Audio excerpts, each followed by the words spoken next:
9 वरदानों में से एक वरदान है अन्य भाषा, बाकी 8 वरदानों का क्या हाल हुआ? आप है मेरे साथ? Now that is what happened.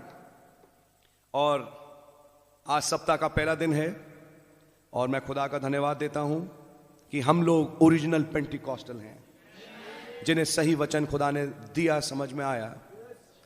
क्योंकि पेंटिकुस्त का पर्व, मैं किसी पेंटिकॉस्टल से पूछा, ये भैया पेंटिकॉस्टल जो है, ये जो पेंटिकुस्त ये नए ऐदनामे में है या पुराने ऐदनामे में है? आई वाज शॉक्ड जब उसने जवाब दिया मैं नए ऐदनामे में है। हमने कहा वहां लिखा जब पेंटिकुस्त का दिन आया वे एक उपरौठी कोठरी में इकट्ठा हुए।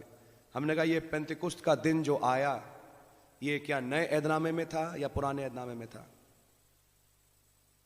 अब मैं सबको चुप देख रहा हूं। पुराने ऐदनामे में था। ये पेंटिकुस्त का पर्व एक और नाम से जाना जाता है, इसका नाम था शवोत। ये शवोत पर्व था। ये इब्री शब्द है शवोत, जो एक शब्द से निकला है शब्बुआ, और शब्बुआ का मतलब है हफ्ता। ये हफ्तों का पर्व कहलाता था। और ये हफ्तों का पर्व क्यों कहलाता था? पेंटिकुस्त का, क्योंकि ये पेंटिकुस्त का दिन, हमने कहा कौन सा दिन था? बोले 50वां दिन। तब मैंने उससे पूछा, ये बात है रेडिसन होटल की, एक आया मेरे पास, कोरिया का था कोई, और मेरी उससे बातचीत चल रही थी, तो कुछ समझाने के लिए आया। मैंने कहा भैया समझाइए आप हमें। फिर हमने कुछ सवाल पूछे और सवाल ये थे, हमने कहा आप पेंटिकॉस्टल हैं, पेंटिकॉस्ट का मतलब क्या है? बोले 50। हमने कहा 50 क्या? हाथी, 50 सुइयां, 50 डब्बे, 50 गेंदें? बोले नहीं भाई 50वां दिन। हमने कहा 50वां दिन अगर है तो कोई पहला दिन भी होगा। जब बात 50वें दिन की है तो कोई 48वां भी होगा, 49वां भी होगा, कोई पहला भी होगा। हमने कहा तो ये 50वां दिन से पहला दिन कौन सा था? चुप। तब मैंने अगला सवाल पूछा उनसे, आपका पूला हिला?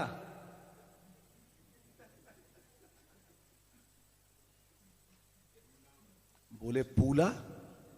हमने कहा पूला का मतलब जैसे वो खेत में पूले होते हैं, कटाई जब होती है पूला बांधते हैं, आपका पूला हिला? पूला हिला? बोले पूला हिलता है? बोले पूला हिला तो कभी नहीं सुना भाई। हमने कहा ब्रदर तो फिर आप पेंटिकॉस्टल कैसे हैं? आपको तो यही नहीं मालूम पेंटिकॉस्ट का मतलब क्या है? आपको यही नहीं मालूम पेंटिकुस्त का पर्व शुरू कहां से हुआ? मैं आपको बताना चाहता हूं भाइयों बहनों, इजरायलियों के 7 पर्व थे, लेकिन जब प्रभु यीशु मसीह आया उसने उन पुराने ही पर्वों को लिया और उनके नए मतलब दिए। फसह के पर्व के दिन उसने रोटी तोड़ी, उसने दाखरस दिया, और अब फसह के पर्व का नया मतलब डाल दिया तुम्हारे पास, और आज वो प्रभु भोज के रूप में तुम मानते हो। ये मेरा बदन है जो तुम्हारे लिए दिया गया, ये मेरे लहू में नई वाचा है जो तुम्हारे लिए दी गई। ऐसे ही पेंटिकुस्त का एक पर्व था, अखमीरी रोटी का एक पर्व था। इन तमाम पर्वों के आज नए मतलब है। पेंटिकुस्त के पर्व का क्या मतलब था? हमने पूछा आपका पूला? बोले पूला क्या? पूला कैसा पूला? हम तो पहली बार सुन रहे हैं ब्रदर। मैंने कहा ब्रदर, इजरायलियों में एक पर्व था, पहले महीने की 14वीं तारीख फसह का पर्व, पहले महीने की 15वीं तारीख से 21 या 22 तारीख तक 7 दिन अखमीरी रोटी का पर्व। ना आप लोग जो मैसेज में हैं जानते हैं इन चीजों को, मैं चाहूंगा इन चीजों को हिफ्ज कर लें। मैं उर्दू के शब्द बीच में बोलता चलता हूं, लेकिन कई लोग समझते हैं उन उर्दू के शब्दों को। हिफ्ज का मतलब है याद कर लें। आप है मेरे साथ? ये चीजें बिल्कुल टिप्स पे होना चाहिए आपके। जब मैसेज चलता है तो आप इन चीजों को जोड़ें तो आपकी चीजें बहुत बढ़िया समझ में आएंगी।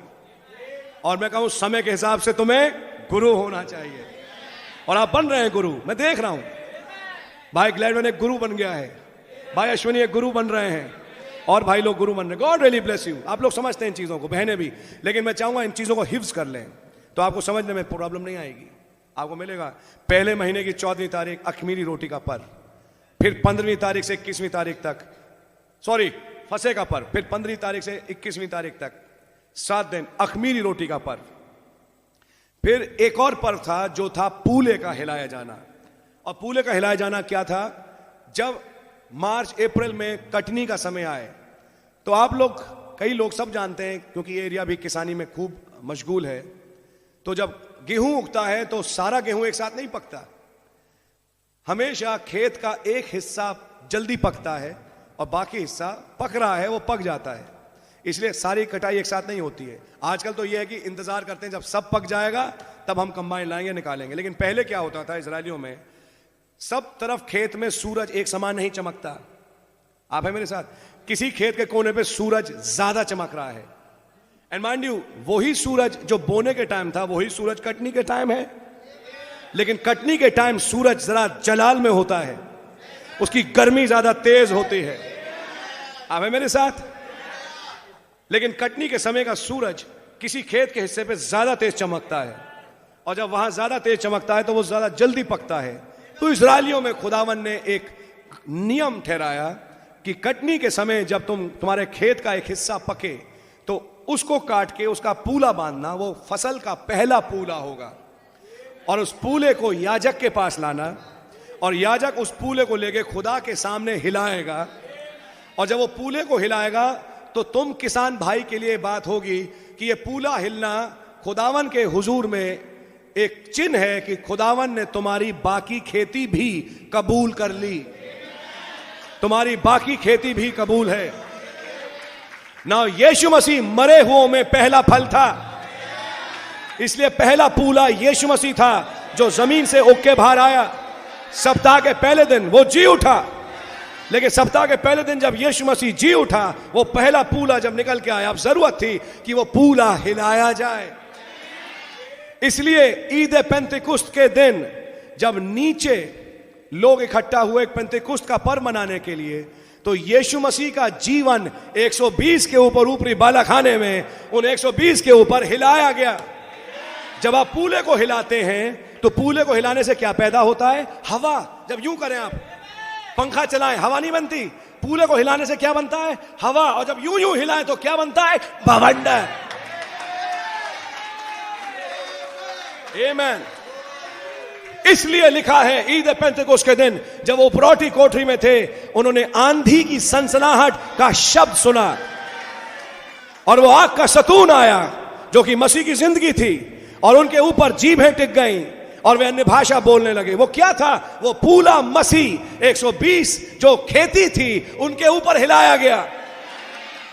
और खेती केवल 120 नहीं थी, खेती जो वो तो बोने का टाइम था, खेती आज तक है। मैं आपको दिखाना चाहता हूं, खुदा रहम करे, मैं धीरे धीरे आऊंगा मैसेज पे भी। आपको मिलेगा कि एक पूले को हिलाते थे और ये पूला चिन्ह था कि तुम्हारी बाकी खेती कबूल है।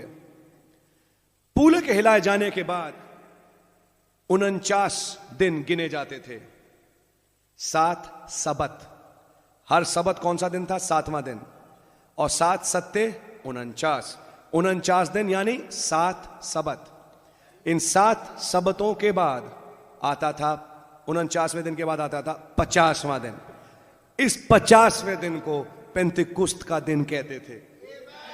और इस पेंतेकुस्त के दिन अब वो क्या करते थे? वो 2 नई भेंट की रोटियां लाते थे, 2 रोटियां जो खमीर में गुनती थीं। ये बाइबल में लिखा है, बड़ा अजीब पर्व था। सारे पर्वों में ये एक अजीब पर्व था, सब में अखमीरी रोटी थी, लेकिन यही पर्व था जिसमें खमीरी रोटी लाई जाती थी। और ये खमीरी रोटी जब लाई जाती थी तो ये 2 रोटियां याजक के सामने लाई जाती हैं और याजक इन्हें हिलाता था।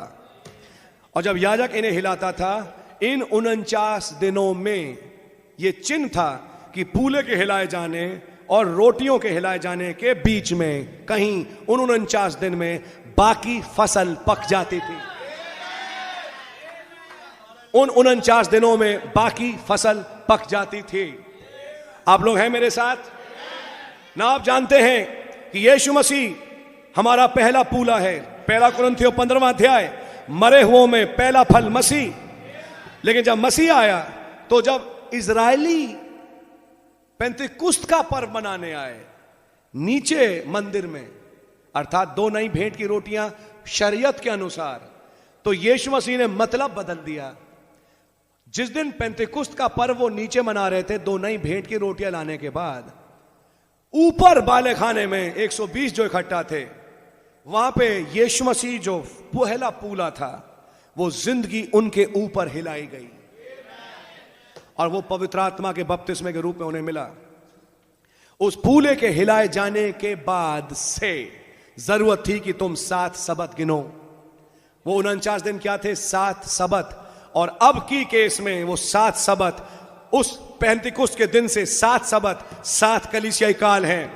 पहला सबत एफेसुस, दूसरा सबत स्मुरना, तीसरा सबत सरदीस सुरना पिरगमुस, चौथा सबत थुआतीरा, पांचवा सबत सरदीस, छठा सबत फिलाडेल्फिया और 7वां सबत लाउदीसिया।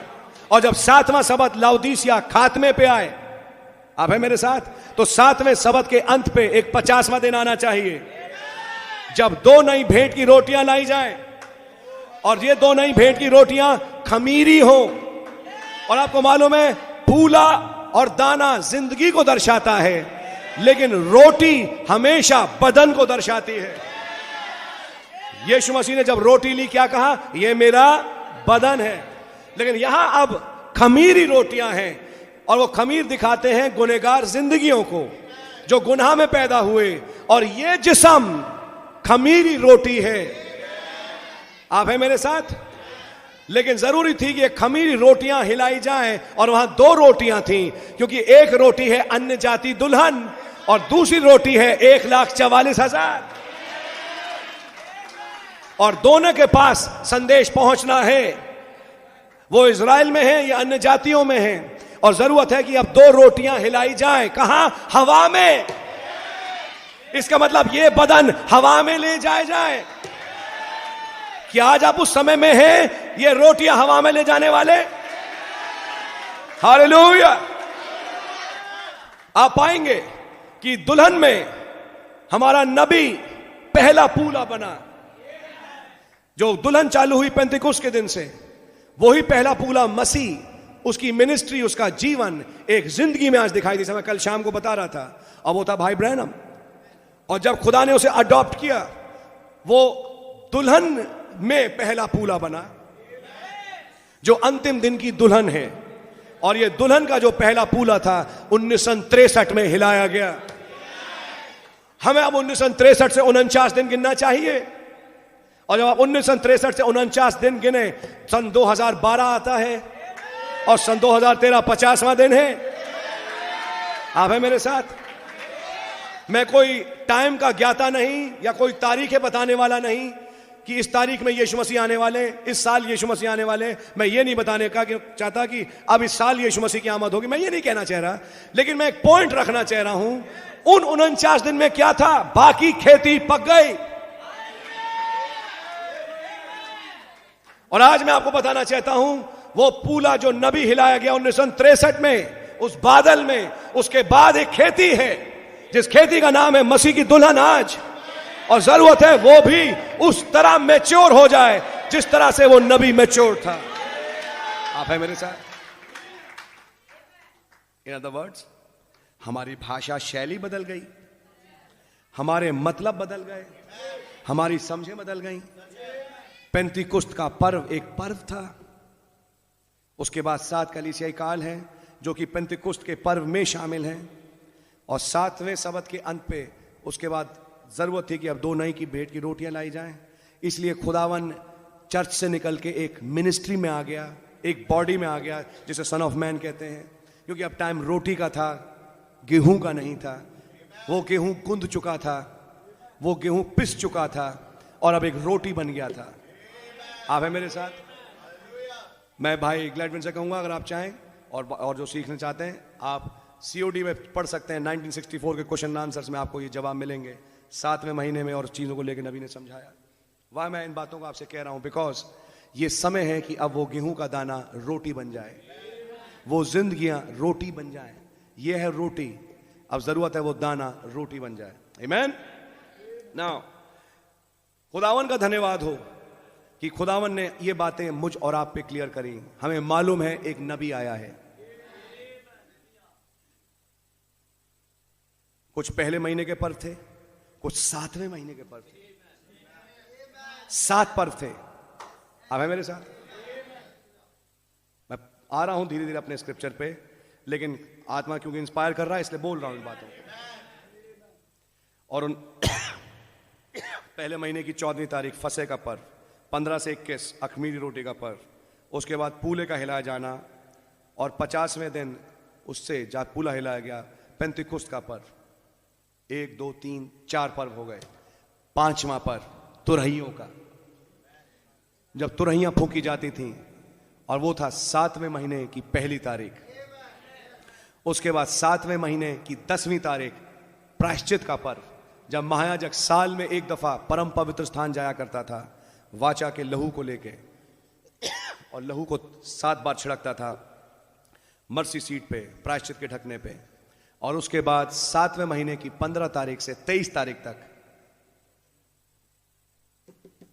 झोपड़ियों का पर्व, जिसमें वो झोपड़ियों में रहते थे।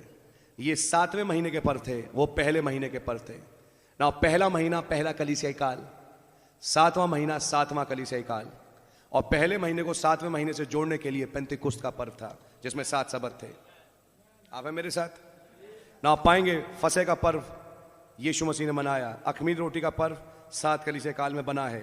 हर रोज तुम्हारे पास अखमीरी रोटी हो। हर कलीसिया काल में जो वचन है अखमीरी है। खमीर कब बनता है? जब पिछले दिन का आटा आज तक रखो। इसलिए पिछले दिन का आटा आज तक नहीं चलेगा। उसने कहा था अगर तुम्हारा आटा गूंद के अगले दिन पहुंच जाए उसे जला देना। और इसलिए हर कलीसिया काल की शुरुआत पे एक आग आती है ताकि पिछला जला दे। आप हैं मेरे साथ? ये तमाम तस्वीरें बाइबल में हैं और मैं विश्वास करता हूं आप लोग समझते होंगे। खुदा उनका बड़ा धन्यवाद हो। और इसलिए इन तमाम चीजों का मतलब आपके और मेरे लिए बदल चुका है। मैं सुबह वहां गीत सुन रहा था, प्रभु महान विचारू कार्य तेरे। जब आप यहां आप सुने होंगे वो गीत चल रहे थे। हमने कहा किस प्रभु की उपासना कर रहे हैं भाई? क्या उन्हें उस प्रभु के बारे में मालूम है? वो सोचते हैं यीशु, बस एक मुंह पे शब्द आए यीशु, सवाल पूछूंगा कौन सा यीशु?